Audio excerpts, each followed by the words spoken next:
kita semua harus tetap bersemangat. Kita harus selalu semangat, senang, dan gembira.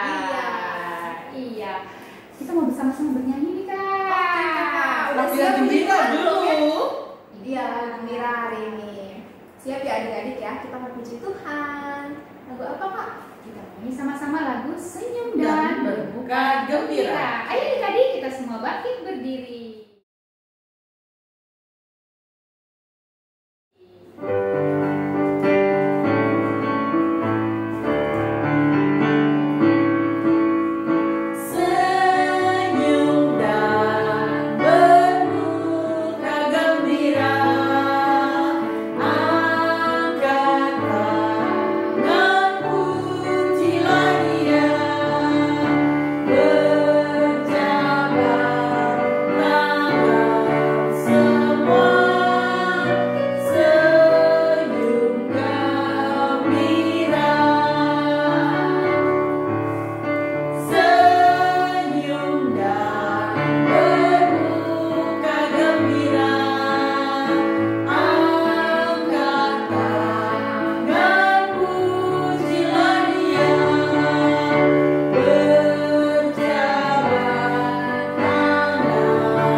Bergembira, bernyanyi bersama, kita sudah memberikan senyum kepada papa mama, kepada kakak dan adik, dan juga hari ini kita mau bersama-sama bergembira, kita mau berdoa.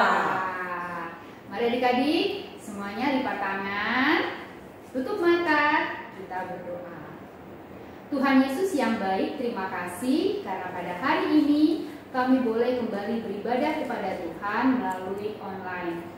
Walaupun kami beribadah di rumah Tuhan, tetapi kami percaya bahwa Tuhan tetap bersama dengan kami. Berkatilah ibadah kami pada hari ini, dari awal, pertengahan, hingga pada akhirnya. Biarlah ibadah kami ini dapat senantiasa menyenangkan hati Tuhan. Persiapkan hati kami Tuhan untuk memuji Tuhan dengan penuh sukacita dan juga untuk mendengarkan firman-Mu. Dalam nama Tuhan Yesus kami berdoa. Amin. Masih terus gembira enggak ya hari ini? Wah, Pasti ya. Kita gembira dan menjadi anak-anak yang bagaimana, Kak Andre? Yang taat. Taat sama papa mama, tapi taat kepada Tuhan. Kita pujikan Kak Vera.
Mempersiapkan hati kita untuk mendengarkan firman Tuhan. Kita berdoa dulu ya, Kak.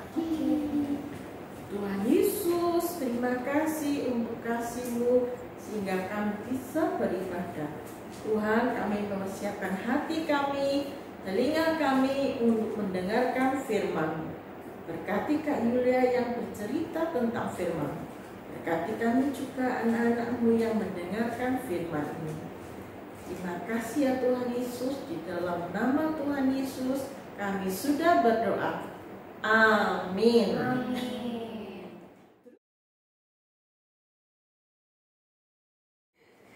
Adik-adik, sebelum kita mendengarkan firman Tuhan, kita bernyanyi bersama lagu Firman Tuhan Ada di Hatiku.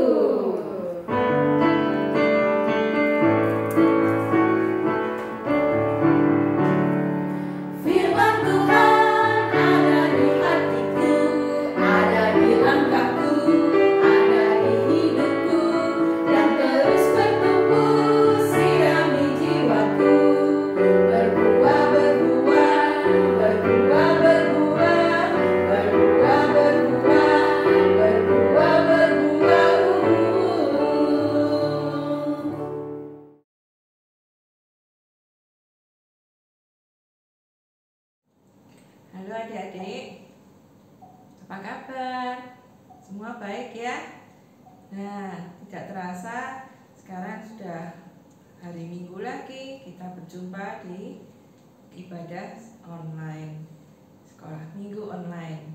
Nah, adik-adik, tadi kita sudah berdoa ya, sudah memuji Tuhan. Kita sekarang mau membaca Alkitab. Bacaan hari ini diambil dari 1 Samuel 16 ayat 1 sampai ayat 15. Ya. Oh maaf. 1 Samuel 16 ayat 1 sampai ayat 13. Ya, adik-adik. Yuk kita baca. Adik-adik sudah buka Alkitabnya semua? Sudah? Yuk kita baca bersama-sama ya.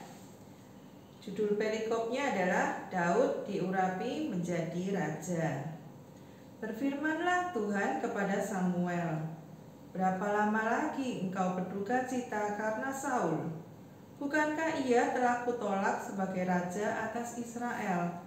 Isilah tabung tandukmu dengan minyak dan pergilah. Aku mengutus engkau kepada Isai, orang Betlehem itu, sebab di antara anak-anaknya telah kupilih seorang raja bagiku. Tetapi Samuel berkata, bagaimana mungkin aku pergi? Jika Saul mendengarnya, ia akan membunuh aku. Firman Tuhan, bawalah seekor lembu muda dan katakan, aku datang untuk mempersembahkan korban kepada Tuhan. Kemudian undanglah Isai ke upacara pengorbanan itu, lalu aku akan memberitahukan kepadamu apa yang harus kau perbuat. Urapilah bagiku orang yang akan kusebut kepadamu. Samuel berbuat seperti yang difirmankan Tuhan, dan tibalah ia di kota Betlehem. Para tua-tua di kota itu datang mendapatkannya dengan gemetar dan berkata, adakah kedatanganmu ini membawa selamat? Jawabnya, ya, benar. Aku datang untuk mempersembahkan korban kepada Tuhan. Kuduskanlah dirimu dan datanglah dengan daku ke upacara pengorbanan ini. Kemudian ia menguduskan Isai dan anak-anaknya yang laki-laki dan mengundang mereka ke upacara pengorbanan itu. Ketika mereka itu masuk dan Samuel melihat Eliab, lalu pikirnya, sungguh di hadapan Tuhan sekarang berdiri yang diurapinya. Tetapi berfirmanlah Tuhan kepada Samuel, janganlah pandang parasnya atau perawakan yang tinggi, sebab aku telah menolaknya. Bukan yang dilihat manusia yang dilihat Allah. Manusia melihat apa yang di depan mata, tetapi Tuhan melihat hati. Lalu Isai memanggil Abinadab dan menyuruhnya lewat di depan Samuel. Tetapi Samuel berkata, orang ini pun tidak dipilih Tuhan. Kemudian Isai menyuruh Syama lewat. Tetapi Samuel berkata, orang ini pun tidak dipilih Tuhan. Demikianlah Isai menyuruh ketujuh anaknya lewat di depan Samuel. Tetapi Samuel berkata kepada Isai, semuanya ini tidak dipilih Tuhan. Lalu Samuel berkata kepada Isai, inikah anakmu semuanya? Jawabnya, masih tinggal yang bungsu, tetapi sedang mengembalakan kambing domba. Kata Samuel kepada Isai, suruhlah memanggil dia, sebab kita tidak akan duduk makan sebelum ia datang kemari. Kemudian disuruhnyalah menjemput dia. Ia kemerah-merahan, matanya indah dan parasnya elok. Lalu Tuhan berfirman, bangkitlah, urapilah dia, sebab inilah dia. Samuel mengambil tabung tanduk yang berisi minyak itu dan mengurapi Daud di tengah-tengah saudara-saudaranya. Sejak hari itu dan seterusnya, berkuasalah roh Tuhan atas Daud. Lalu berangkatlah Samuel menuju Rama. Adik-adik, nah ini adalah raja pertama dari bangsa Israel. Ada yang tahu siapa namanya? Ya, betul. Raja Saul. Ya. Raja Saul ini orangnya tinggi besar. Ya, gagah. Dia kelihatan cocok sekali jadi raja. Ya. Nah, Raja Saul ini dipilih oleh Tuhan untuk memimpin bangsa Israel sesuai dengan keinginan bangsa Israel yang saat itu mereka menyatakan keinginan mereka bahwa mereka ingin diperintah oleh seorang raja.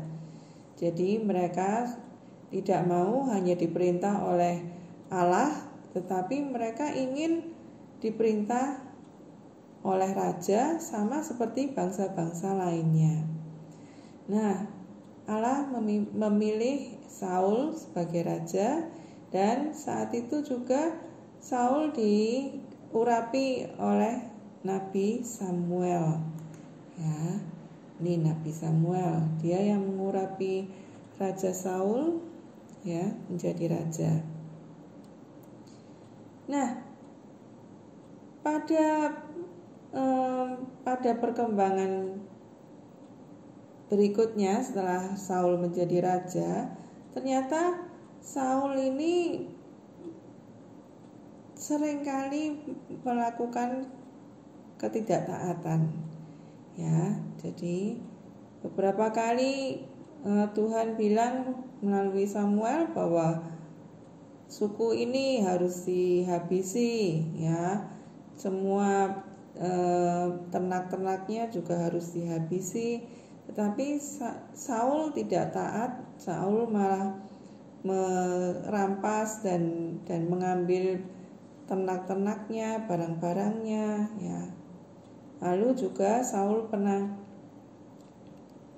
mestinya dia menunggu Samuel datang untuk memberikan persembahan, tetapi Saul tidak tahan menunggu Samuel datang. Sampai akhirnya Saul memberikan persembahan sendiri, dan itu Tuhan sangat tidak senang melihat ketidaktaatan Saul, sehingga akhirnya Tuhan mengambil keputusan bahwa Saul ini sudah aku tolak sebagai raja. Ya, Tuhan menolak Saul sebagai raja, dan Tuhan mau memilih pengganti Saul. Nah, lalu Samuel diutus untuk ke kota Bethlehem, yaitu ke tempatnya Bapak Isai. Nih, Bapak Isai, ya, dia mempunyai 8 orang anak laki-laki. Nah, waktu Samuel bertemu dengan Bapak Isai, lalu Samuel berkata, Samuel meminta agar anak-anak Bapak Isai ini tampil satu persatu. Anak yang pertama yaitu yang namanya Eliab. Wah, anaknya ini gagah, tinggi, besar, ganteng, ya.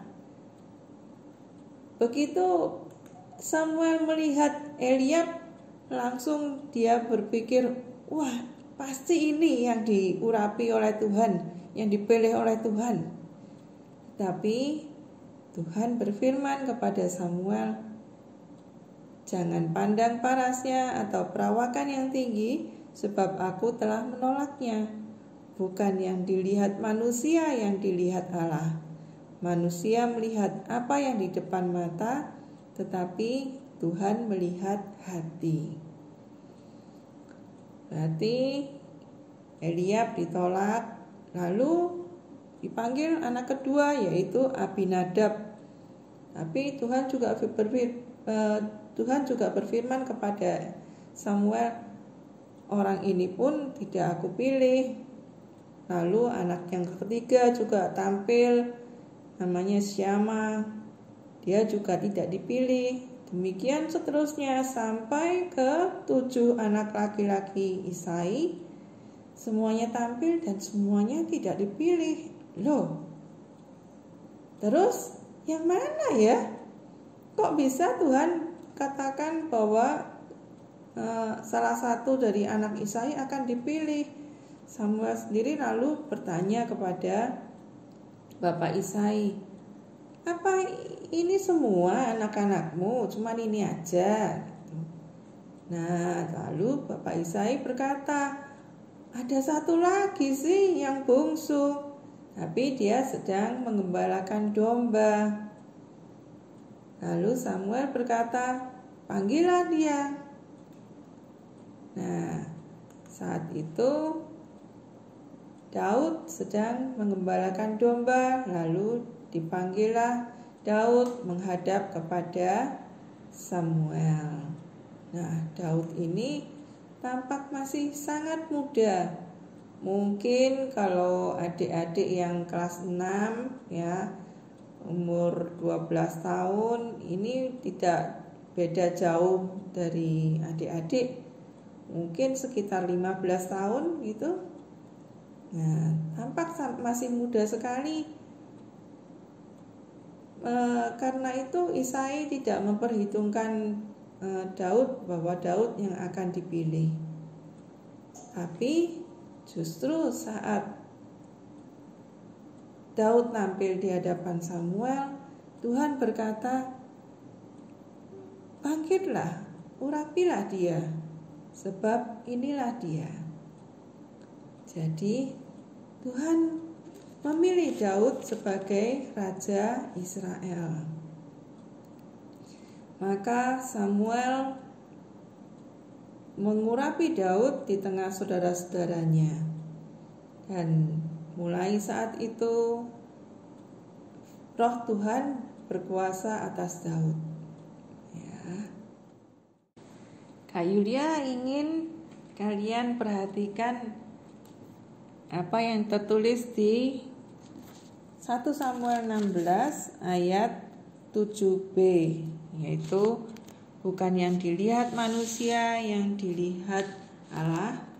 Manusia melihat apa yang di depan mata, tetapi Tuhan melihat hati. Nah, kalau adik-adik melihat ini ya, ini ada barang-barang yang mereknya bagus-bagus ya, barangnya mahal-mahal. Nah, ini apa yang sudah dikatakan oleh Tuhan tadi, bahwa manusia melihat apa yang di depan mata, ya kan? Seperti barang-barang ini, seringkali manusia berlomba-lomba untuk bisa mendapatkan barang-barang mahal ya, pakai barang-barang yang mewah seperti ini supaya dianggap wah orang kaya gitu ya, atau wah dia hidupnya enak. Itu yang dilihat oleh manusia. Bahkan beberapa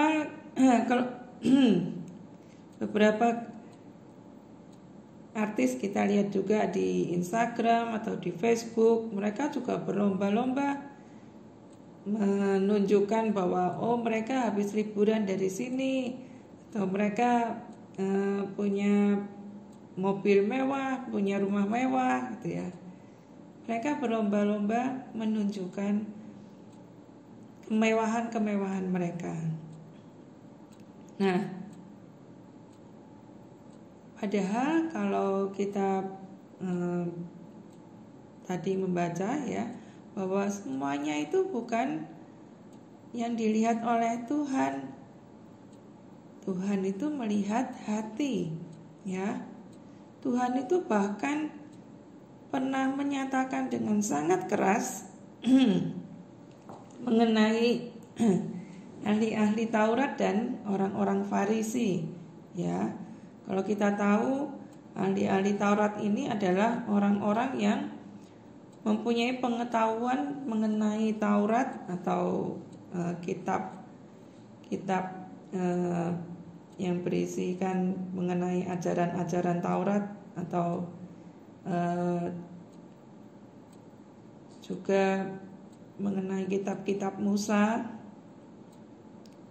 Jadi sebetulnya mereka mempunyai pengetahuan yang banyak sekali, tinggi sekali mengenai Allah, ya.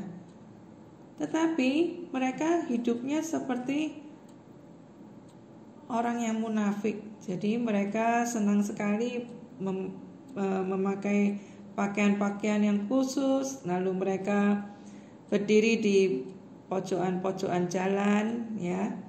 Mereka beribadah atau berdoa di pojok-pojok jalan itu supaya orang-orang banyak melihat bahwa oh, mereka ini orang-orang yang sangat saleh. Mereka sangat taat beribadah dan mereka kelihatan suci. Nah,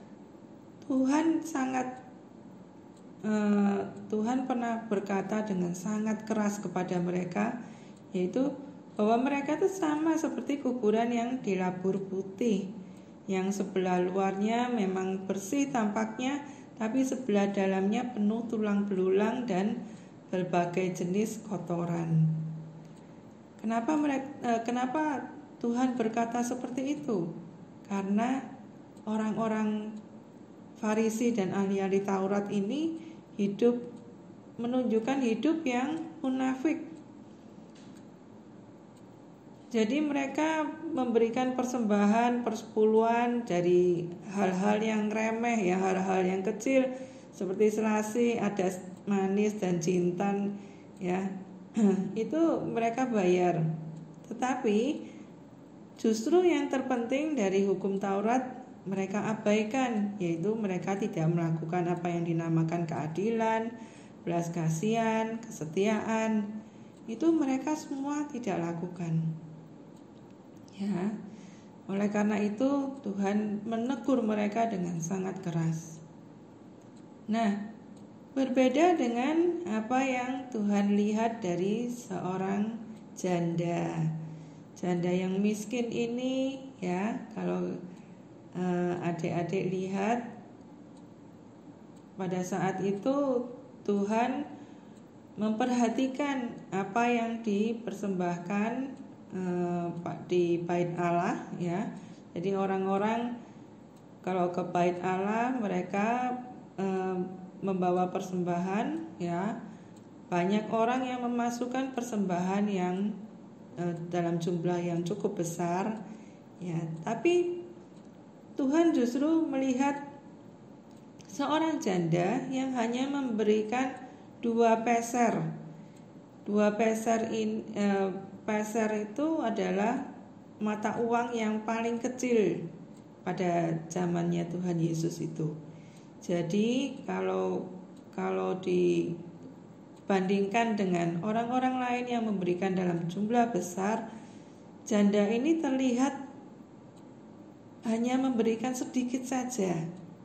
Tetapi justru janda ini yang dipuji oleh Tuhan.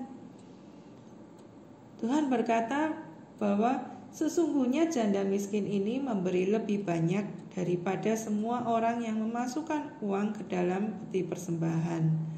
Sebab mereka semua, maksudnya ini orang-orang yang lain yang memberikan banyak, memberi persembahannya dari kelimpahannya, tetapi janda ini memberi dari kekurangannya, bahkan ia memberi seluruh nafkahnya.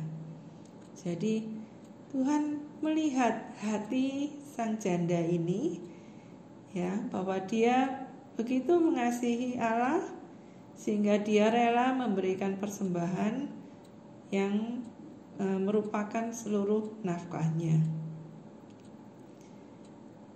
Tuhan melihat hati. Ya. Bagaimana dengan kita? Apakah Tuhan sudah melihat bahwa hati kita pun penuh kasih, bahwa hati kita pun sama dengan apa yang terlihat di luar, tampilan luar kita? Kalau kita perhatikan tampilan luar, ya mungkin kalian kalau melihat pada saat Natal, nah kalian melihat ada rumah-rumah yang dihiasi dengan begitu bagus, ada pohon Natalnya yang besar, ya. Ini banyak kado-kado di bawahnya. Pohon Natalnya juga dihiasi dengan bagus sekali, menandakan bahwa yang tinggal di rumah ini adalah orang Kristen, ya. Dan juga ada hiasan salibnya di rumah, ada gambarnya Tuhan Yesus. Bahkan orang yang tinggal di rumah ini pakai kalung salib, ya. Kalau ngomong juga banyak berkata puji Tuhan, haleluya, Tuhan berkati, ya. Tapi semua itu adalah tampilan-tampilan fisik, ya, tampilan luar saja. Nah, apakah tampilan luar itu sama dengan tampilan dalam? Atau bukan tampilan dalam, tapi di dalam hati mereka, apakah benar-benar mereka adalah orang-orang Kristen yang mengasihi Tuhan? Nah, belum tentu, ya. Jadi yang Tuhan perhatikan adalah bukan tampilan luarnya, seperti tadi ini, ya, hiasan dinding atau kalung salib. Tuhan lebih memperhatikan hati kita. Apakah kita mengasihi Tuhan Yesus? Nah, kalau kita mengasihi Tuhan Yesus, ya, maka kita akan melakukan apa yang diminta oleh Tuhan Yesus, yaitu melakukan hukum kasih. Ada 2 hukum kasih, yaitu yang pertama, kasihilah Tuhan Allahmu dengan segenap hatimu dan dengan segenap jiwamu dan dengan segenap akal budimu dan dengan segenap kekuatanmu.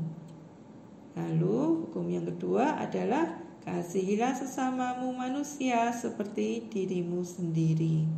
Tidak ada hukum lain yang lebih utama daripada kedua hukum ini. Jadi, kalau kita mengasihi Allah, kita juga mengasihi sesama kita. Seperti yang ditulis ini, ya, love God, love people. Itu adalah yang diinginkan oleh Tuhan dari kita. Tuhan melihat hati kita, ya. Ayat hafalannya ini dari yang tadi, 1 Samuel 16 ayat 7b. Bukan yang dilihat manusia yang dilihat Allah. Manusia melihat apa yang di depan mata, tetapi Tuhan melihat hati. Nah, adik-adik, mari kita berdoa. Ya Bapa yang mengasihi kami, Allah yang kami sembah dalam Tuhan Yesus, kami berterima kasih Bapa untuk firman yang boleh kami dengar, kami baca di pagi hari ini. Bapa, kami saat ini ingin mohon ampun atas segala salah kami. Kami sering lebih memperhatikan apa yang kelihatan di depan mata orang lain, dan kami kurang memperhatikan hati kami. Padahal Engkau selalu memperhatikan hati kami. Ya Bapa, ampuni kami, dan kami mau hidup dengan lebih benar di hadapan Tuhan. Kami mau untuk mengasihi Engkau dengan lebih sungguh-sungguh dan juga mengasihi sesama kami. Bapa, terima kasih untuk firman-Mu. Kiranya kami boleh selalu belajar melakukannya dalam kehidupan kami sehari-hari. Dan kami juga mohon pimpinan dan penyertaan-Mu dalam kami menjalani minggu ini. Tuhan yang berkati kami dengan kesehatan yang baik. Tuhan juga berkati papa mama kami, berkati kesehatan mereka maupun pekerjaan mereka. Engkau juga yang selalu cukupkan segala kebutuhan kami. Ya Bapa, kami sebentar lagi akan mengakhiri ibadah kami. Engkau yang tetap pimpin dan sertai kami dalam menjalani hari-hari kami. Kiranya kami tetap bisa melakukan apa yang baik dan yang menyenangkan hati Tuhan. Terima kasih Bapa. Doa ini kami alaskan hanya dalam nama Tuhan Yesus yang sudah mengajar kami berdoa. Bapa kami yang ada di surga, dikuduskanlah namamu, datanglah kerajaan-Mu, jadilah kehendak-Mu di bumi seperti di surga. Berilah kami pada hari ini makanan kami yang secukupnya, dan ampunilah kami akan kesalahan kami, seperti kami juga mengampuni orang yang bersalah kepada kami. Janganlah membawa kami ke dalam pencobaan, tapi lepaskanlah kami dari yang jahat, karena Engkau-lah yang punya kerajaan dan kuasa dan kemuliaan sampai selama-lamanya. Dalam nama Tuhan Yesus kami berdoa. Amin. Adik-adik, ibadah kita hari ini telah selesai. Kita tadi sudah bersama-sama memuji Tuhan dan juga mendengarkan firman Tuhan. Nah, sekarang kita sudah berada di